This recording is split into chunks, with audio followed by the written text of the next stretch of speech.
we are the instruments chosen by Baba to establish a world of peace. Yes. So the first qualification of somebody who is entrusted with establishment of peace is that you stay peaceful. Yes. And so we must look at what takes away our peace, because essentially every soul is peaceful. But what is it that takes away our peace? So we have to identify those things, and we have to take care to stay peaceful come what may. And Baba today gives us a very good yukti, and the yukti is to know that everyone is, in this godly family, everybody is a brother and sister to me. So Baba says, sweet children, you are instruments for establishing peace. Therefore, you have to remain very, very peaceful. Let it remain in your intellects that you are the Father's adopted children and are therefore brothers and sisters. And Baba says that when you remember that by virtue of being Baba's adopted children, you are brothers and sisters, then that attitude or that awareness that everybody is a brother and sister will help you stay peaceful come what may. Because you see that in the world we have this relationship where we are always we are coming in contact with souls where it's an ego-based system, and in that ego-based system you always come in contact with a soul and you consider them to be less than or greater than you.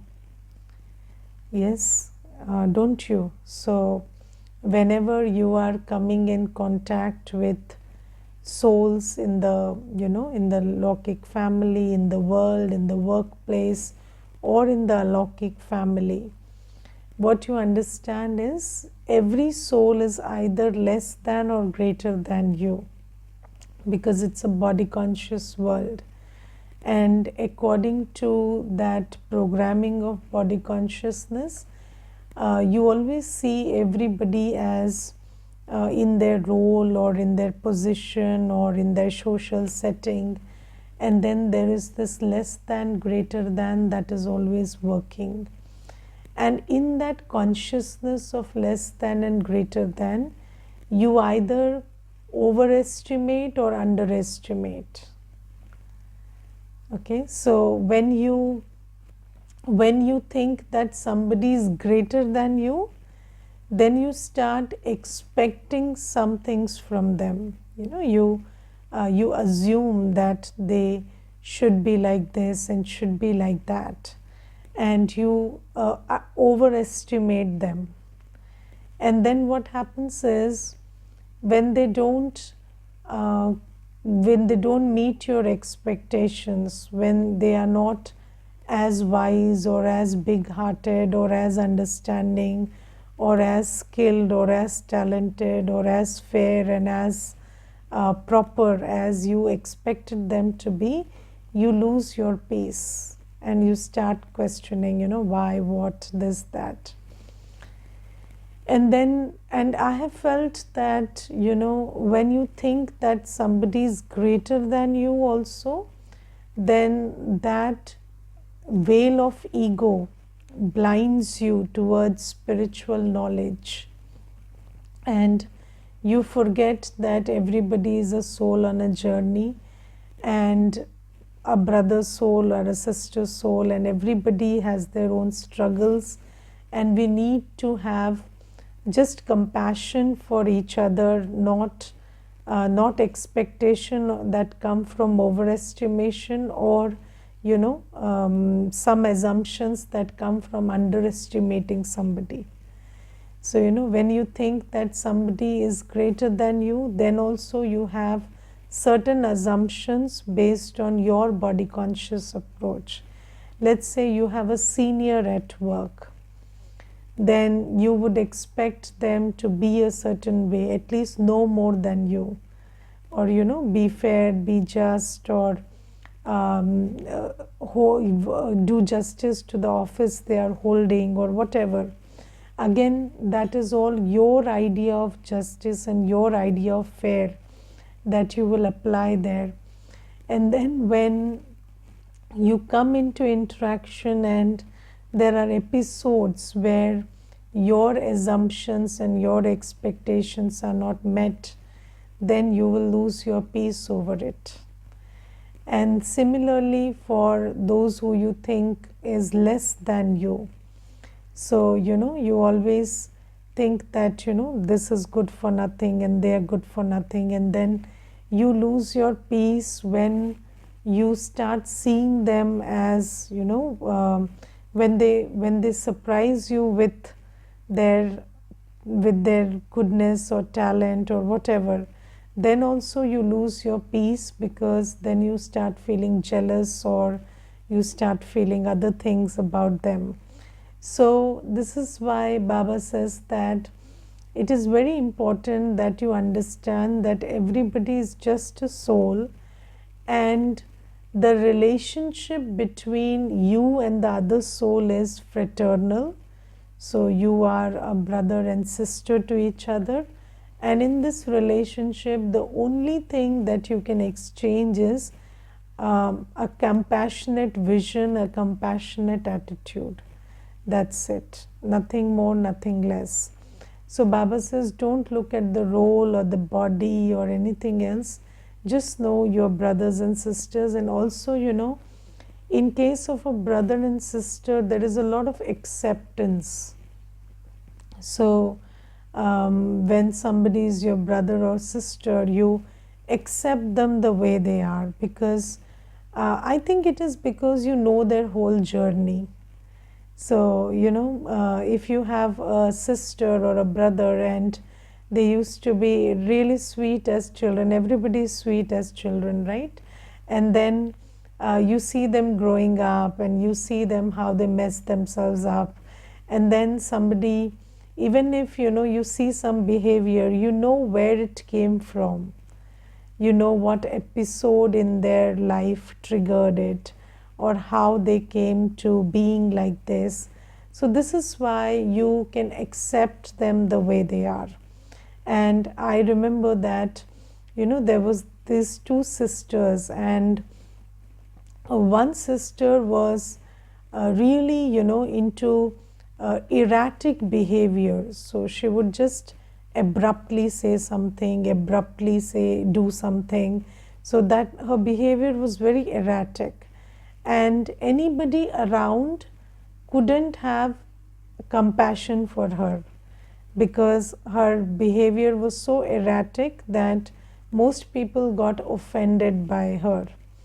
But the sister, her sister, she always had a lot of compassion for her. And whenever she would engage in this abrupt behavior, she would say, okay, she got triggered by this. So when she was 17, this happened. So, and when she was 19, this happened, and then her husband abused, and this happened, and that happened. And so now she's in that frame. And she would have a lot of acceptance and compassion for her. Why? Because you know the whole journey, so you can have compassion. Similarly, now theoretically we know every soul's journey, don't we? So we know that all the brothers and sister souls, we started as pure, peaceful, loveful, blissful, and especially in the Alokik family, we all started as a deity. But then now Maya has messed everything up, and now we are here, and we are not in our best behavior or our best personality traits, but when you look at the other soul in the Brahmin family, at least, you look at them with the assumption now that they could be a soul of very high order, but right now they are not in their senses, so it will take some time, but they will come to being themselves. So Baba says this kind of an attitude allows you to stay peaceful come what may. And when so you cannot stay peaceful with all these ego based and body conscious sanskars. So obviously there has to be a shift in the consciousness level. So Baba says you have to hold it in your intellect that this is a brother soul or a sister soul. If you don't hold it in that way in your intellect, then what happens is you will not want to lose your peace, but you will. So it's very important that we consciously hold this knowledge in our intellect. Then there is another thing which makes us lose our peace, which is moral arrogance. So we have this moral arrogance that I'm right and the other person is wrong, or I'm right and they are wrong, and when I'm right, it is right for me to lose my peace. So this is a very deep programming from the Copper Age. So the most right people are the most peaceless people in the world. And there was this one brother, and he came to the center. He was around 70-75 years of physical age, and he told me that you people can stay peaceful because you are naive and you are young and you have not seen the world, and he just expressed whatever he assumed, and he said that because you people are very naive and very inexperienced and you have not seen the world, so that is why you can see peaceful. But in Hindi he said, मैंने धूप में बाल सफ़ेद नहीं किए हैं. So I have seen the world, and I have gray hair, and I have had a lot of experience of the world, and that is why being peaceful is a challenge for me, because I know and understand the intentions behind faces and behaviors and this and that. And then I told him, if being naive helps to be peaceful, I would choose to be naive, and I don't have appreciation for the experience that makes you bitter. So what have you gained by being so experienced when all your experience has made you bitter? And then I told him that it is not experience, it is moral arrogance. So where there is no spiritual light, there is moral arrogance. You don't understand the truth. The truth is every soul's sanskars are different, and every scene in drama is different, and every scene has a secret in its heart that it is beneficial, but you have to look at it that way to see the benefit. So it's not it's your drishti which will make you, the soul conscious spiritual drishti will make you see everything and experience the peaceful state in yourself while looking at people and places and behaviors and everything. But Baba says that when you have all this morality of the world in yourself, then you lose your peace very often.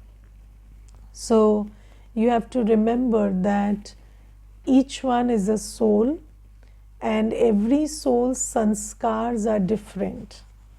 And although you think that you are right, they are wrong, everybody is right according to themselves.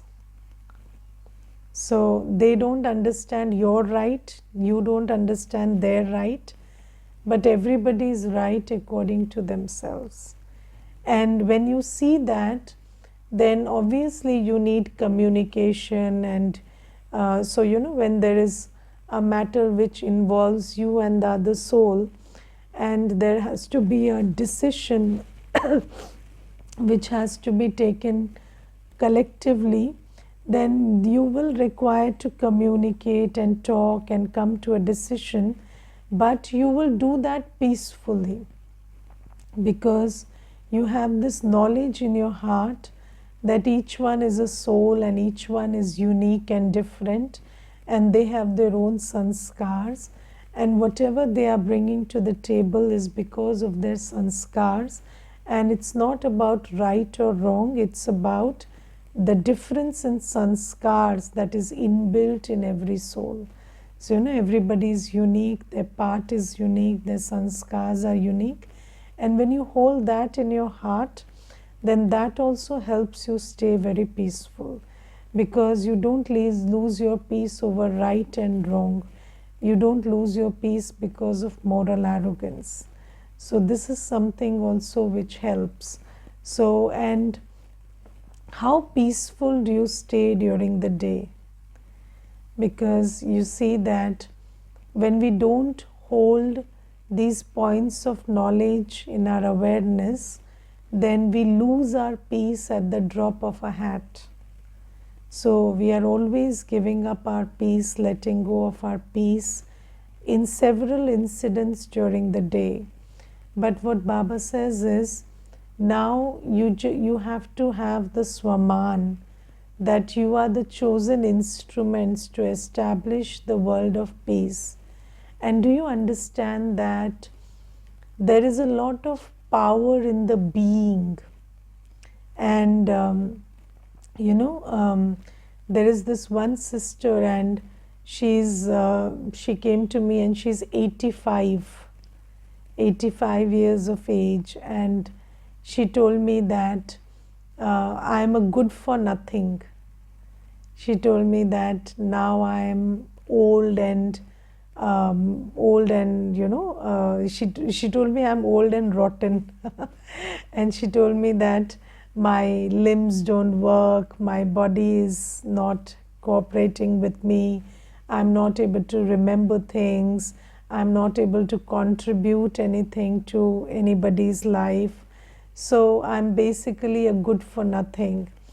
And then I told her that, why do you say you are a good for nothing? Because she said, I can't do much and I don't have much also. It's not like I have good property which I can give to my children or something. So I'm basically a waste, just waiting to die. And then I told her, but you see, it's not the having and the doing that counts. It's the being that counts the most. And I told her that, the world celebrates the being. So, but you don't focus on your being. Like when you go to a temple, then what is the deity doing? Nothing. It's just a statue sitting over there. But, it's the vibration because of which you go with folded hands and bowed heads to the temple. Yes, you go there so that you can receive that vibration. Why do you bow down in front of a sadhu or a sannyasi or any ascetic? They don't have the power of having and doing. So they are not doing anything for you, or they are not having anything for which you are bowing down to them. But it is the power of being, it is the power of purity, because of which even the richest of person will go and bow their head in front of them. And just think about it, if you can feel the vibration in a temple where there is not even one soul. So, it's just an image of a deity. It's not even a living deity in the temple. Or you can feel the vibration of somebody who has left the home and embraced a life of purity. So, if you develop that same purity and peace within you, how valuable would you be? And what would be your contribution to the world? So, Baba says, people are so consumed by, what I have and what I do, and they're trying to find worthiness in that. They are trying to find a sense of worthiness in that, I'm defined by what I have and what I do, and they want to have more, do more, so that they find a sense of self-worth in it. But Baba says the being is the most worthy thing. And if you can be peaceful, and what do you have to be peaceful?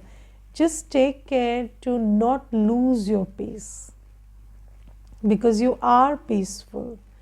But whenever you are in body consciousness, you become tangled in moral arrogance, you have this drishti of less than, greater than, you have this thought about I lost this, I gained this. So all these body conscious ways of thinking, they make you lose your peace. And Baba says, if you stay in remembrance of me, if you remember my teachings, my guidance, if you remember that you're my child, if you stay in remembrance, if you stay in awareness, that then you will be able to stay peaceful always. And just imagine, Baba says that if one child stays peaceful, then that becomes a foundation for creating a peaceful world. So how much of change or shift we can bring in the world by just being ourselves. But Baba speaks these things to us in small sentences, and sometimes we don't attach that much of importance to it. But it is time that we started understanding the importance of being peaceful, staying peaceful, and not losing our peace over little things. So Baba says, just hold this, because you are the instruments for creating a peaceful world. It's not just about your physical health or other things which we think in a very limited way. It's about establishing a world order where there is complete peace. And then today Baba gives us the meaning of fully surrendered. So, there are, who is a surrendered soul? So, sometimes we think that, in order to be a surrendered soul, you have to live in the center, or you have to, be in that league. So, Baba says, no, the fully surrendered soul is somebody. So let's understand the definition that Baba gives for fully surrendered. So Baba says, fully surrendered ones are those whose intellects are aware that they are being sustained by the godly mother and father. They say, Baba, all of this is yours, you sustain us. Even though some may have jobs, they understand that everything is for Baba. They continue to help the Father, and it is through this that the entire business of such a big sacrificial fire continues, and that everyone is sustained from it. Such children are those with surrendered intellects. Together with that, in order to claim a high status, you also have to study and teach others. While doing everything for the livelihood of your body, you have to remember the unlimited mother and father in every breath. So this is the definition of fully surrendered that Baba gives. And who is fully surrendered? Those who have an indirect relationship with their jobs and with their Lokik family, and a direct relationship with Baba. Okay, so you work, you live in the household, but the work you do and the money you earn out of it and the people around you, the ones you live with, they are all, you live in the household because that is seva. You do work because that is work that finds money for the sustenance of the yajna. So Baba says, when you live in a family setting, when you go to work, but you understand that I do everything for Baba. And although you take care of your livelihood, you understand that everything is for Baba, and apart from taking care of your livelihood, when you help the yajna, when you help Baba in his task completely, and the yajna seva is sustained by that surrendered state of your being. So when you surrender fully for yajna seva, and you experience that I am being sustained by Mama and Baba, by Brahma Baba and Shiv Baba. So my mother and father are Brahma Baba and Shiv Baba. So I am being sustained by Baba. So I have this direct relationship with Baba and indirect relationship with the money I earn and the people I live with. So the money I earn and the people I live with, that is a part of my seva. So I do it for yajna seva. But I am being sustained by Baba. Do you have that attitude? Because you see that even if you go to work, that work cannot guarantee you continuous sustenance. So maybe tomorrow there'll be some up and down in the work or in the household or anything. But Baba says that what is your relationship with the work you do?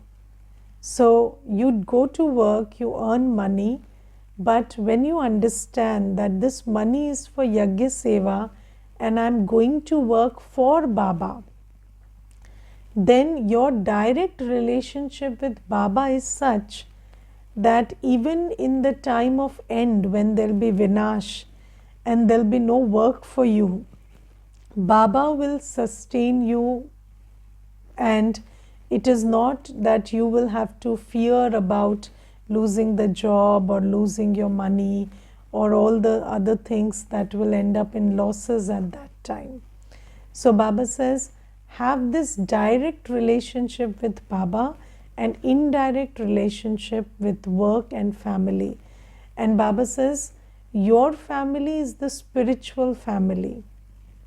Yes, your family is the spiritual family, but you live with other souls whom you thought was your family earlier, but now you understand that this is my seva sthan, and you live with them and serve them. But your real family is your Alokik family. Your real parents are Brahma Baba and Shiv Baba. So this is what Baba is telling us, and it is just an attitudinal shift, but attitude defines your altitude. And if you have this shift in attitude, then this makes you eligible for Baba's inheritance. So this is something that Baba says. And then Baba says, it's not just that you shift your attitude towards work and family, but then you have to pay attention to study and teaching others also. Because all the mundane things that you were doing, you have now shifted your attitude and made it alokik. But apart from that, it's not just shifting your attitude in the mundane world, but you have also to pay attention to study and teaching others. And all the four aspects of study, whether it is murli, whether it is remembrance, purity, or seva. And then Baba says the third thing is, whenever you, even when you are taking care of everything, it's your livelihood, your body, your livelihood, you're taking care of it, and you are the one taking care of it. But give up this consciousness of I am taking care. Do it in remembrance of Baba. So, even when it is you who is doing it, you know that you have to do it in the remembrance of Baba and with Baba's support and strength and love. So you will do it, but you will not be burdened by it. So do you understand that it looks like a simple thing, but we don't have that, and that is why there is this consciousness of I and mine, and because of that there is so much of uncertainty and fear and feeling of insecurity in our lives. But if we made this one shift, then all those negative feelings inside us would go away. And the second thing is, you would have the intoxication that you are in Baba's canopy now and forever. But this attitude needs to be shifted. And just listening to the Murli will not help. We have to check whether really I am a trustee and I live in the household, but I completely surrender to Baba. And Baba also tells in the Murli, there are not many children who do that.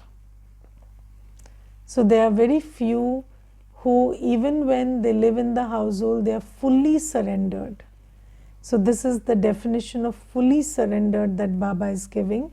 And Baba says you can be anywhere and be fully surrendered. And it is these fully surrendered souls who carry on Baba's task. And the yajna is sustained by these fully surrendered souls. So these fully surrendered souls are Baba's right hand in taking care of the yajna. So this is something. And then today Baba tells us something very interesting about making our intellect good and powerful.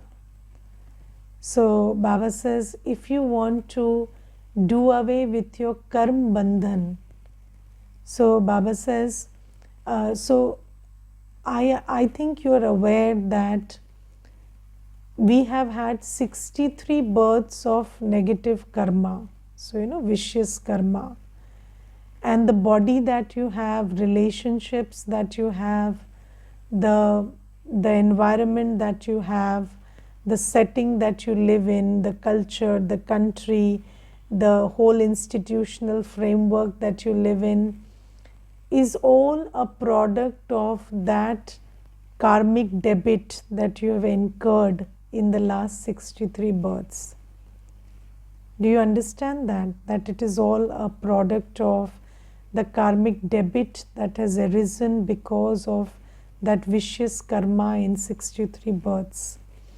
And when we understand this thing, we understand that when there is such a huge burden of karmic debt or karmic debit, then what happens is this karmic debt doesn't allow you to earn spiritual income.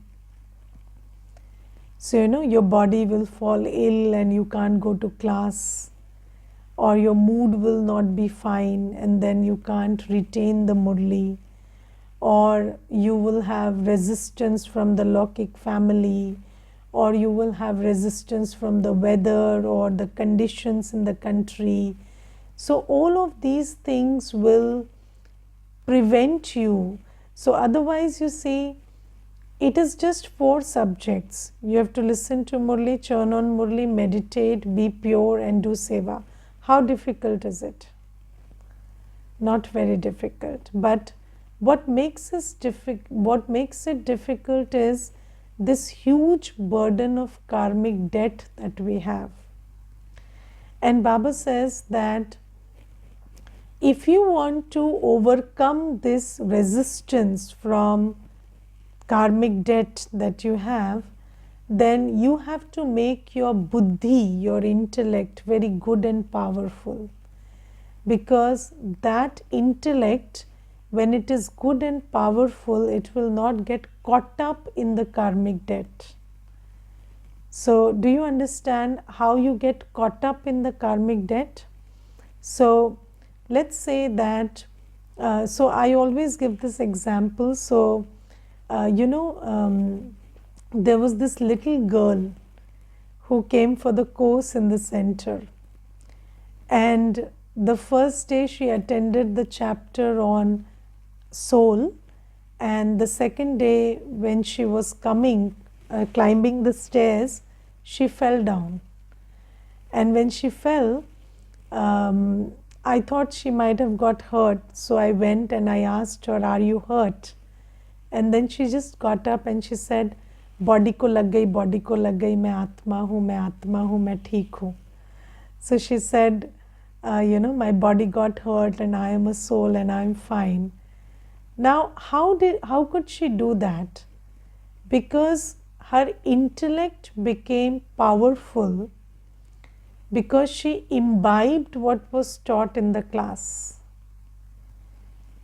And this is the power of the intellect. When the intellect is strong, good and powerful, then it can just overcome the resistance that's coming from the body, the surroundings, or whatever, because it doesn't get caught up in all of that. And when you can be free from the intellect, your powerful intellect will set you free from all the karmic debt.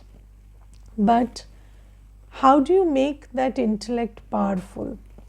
So, first thing is having complete faith in Baba's knowledge. I am a soul, I am distinct from the body. I am Baba's child, I am as powerful as Baba. And I have to have complete faith that, the world of heaven is coming and I am going there. So, faith in the present, faith in the future, faith in everything that Baba tells us. And then the second thing is the journey that Baba teaches, the yatra, the pilgrimage of remembrance. So, when you talk about physical health, there are 2 things that you have to take care of to have physical power, which is diet and exercise. So, here also feeding the intellect with true knowledge, proper knowledge, and then exercising it, taking it to Baba, taking it to the new world, taking it to the soul world frequently. That is what makes it good and powerful. And when you have a good and powerful intellect, then that intellect can cross or just fly across all the karmic burdens and debts that come in your way. And that intellect helps you to stay on this journey of earning spiritual income and being eligible for going to a world of happiness. So this is something that Baba talks about, making our intellect good and powerful. Okay, Om Shanti.